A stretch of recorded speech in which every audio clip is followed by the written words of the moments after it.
Okay, so after you verified everything and checked the patient, explained stuff to the patient, then you verified by pulling up the 30 mLs of fluid, of air, sorry. Yeah, like, where's my stethoscope? So you do the air very first. So you do the air very first. The stomach. Then you put that there, and you push it very quickly. And you should hear gurgling, and it's just kind of at the base of the xiphoid. Then, while this is still in, you withdraw 5 to 10 mLs of the gastric. Go ahead and put the clamp back on. Then you take this and you put it on your little pH stick. You push the gastric contents onto the pH stick to test and see. Then you verify with your pH tester, and it should be between 1 and 4. The pH should be, okay? Then after you've done that, then you need to withdraw and find out how much contents is left in the stomach. So you pull that off and you withdraw. And if there is more than 200 milliliters of fluid in this guy's stomach, you need to not put it back in, and you need to notify the physician and not do the feeding. But if there's only like 50, so let's say you pull back and this is all that you got, you know what the contents look like, you know if there's blood in it, what color it is, how much it is, and then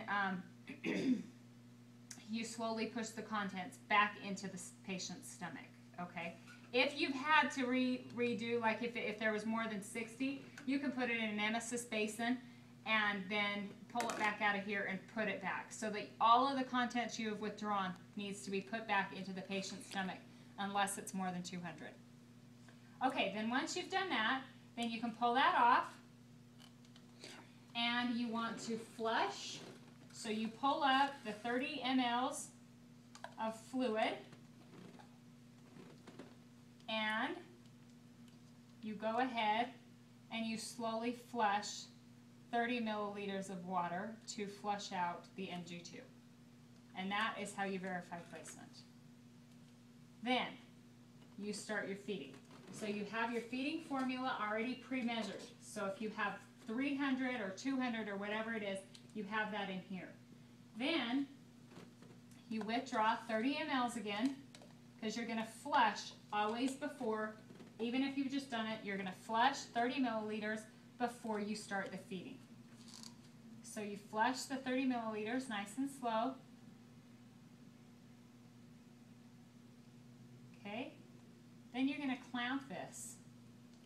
You're going to remove that, and you're going to pull the plunger off.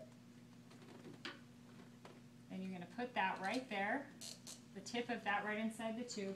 Then you're going to slowly put the feeding in, and you're going to lift that about 18 inches above the patient's head. If he starts cramping or complaining or nauseated, you may want to lower it a little bit, because the higher you go, the faster, the lower you go, the slower it goes. Then you put another little bit in. You don't want it to go below 10 before you put some more in, so you're not filling your patient full of air.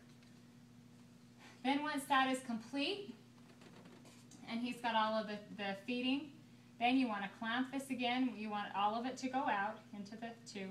Then you want to clamp this again, pull that off. You're going to just put the little plunger back on here.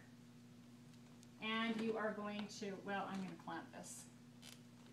Then you're going to pull up 30 mLs of fluid again, just regular tap water. And you are going to flush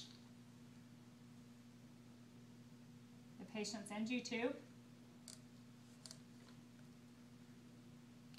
and put the cap back on.